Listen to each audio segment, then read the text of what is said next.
अखण्डमण्डलाकारं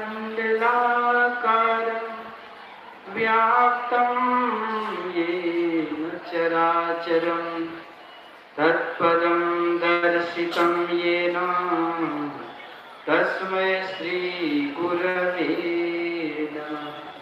बोलिए श्री सद्गुरु महाराज की। प्रातः स्मरणीय अनंत श्री विभूषित परमाराध्य संत सद्गुरु महाराज के पावन श्री चरणों में कोटि कोटि शरणमन। परम पूज्य महर्षि स्वामी संतसेवी जी महाराज के पावन श्री चरणों में कोटि कोटि शरणमन।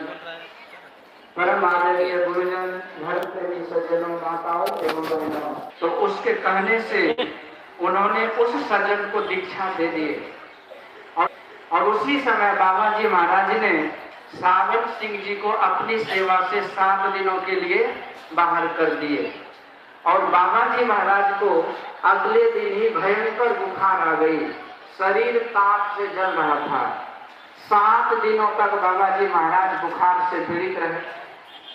7वें दिन समाप्त हुई। 8वें दिन उनके शिष्य सावन सिंह जी महाराज आते हैं और रोने लगते हैं, कहते हैं गुरुदेव मुझसे क्या अपराध हो गई कि मुझे 7 दिनों के लिए सेवा से अलग कर दिए और आप अपार कष्टों को, पीड़ाओं को सहते रहे, झेलते रहे।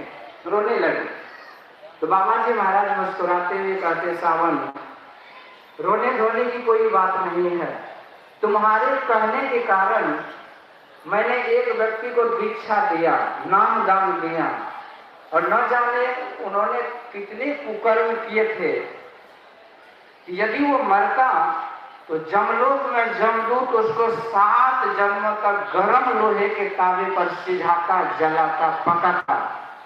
लेकिन तुम्हारे कहने से मैंने उसे दीक्षा दे करके उसके 7 जन्मों के पाप को 7 दिन में भोग करके समाप्त कर दिया। तो एक दीक्षा देने के कारण उस व्यक्ति पर गुरु की इतनी कृपा होती है कि 7 जन्मों के पाप को समाप्त कर देते हैं। तो विचार कीजिए कि हमारे स्वामी संतसेवी जी महाराज बंसली कितनी सेवा की गुरु महाराज की। कहते हैं गुरु शिष्य की परंपरा में इतनी सेवा करने का उदाहरण शायद ही कहीं हमें सुनने को मिलता हो। गुरु महाराज कहते थे कि तुम्हारे बिना मुझे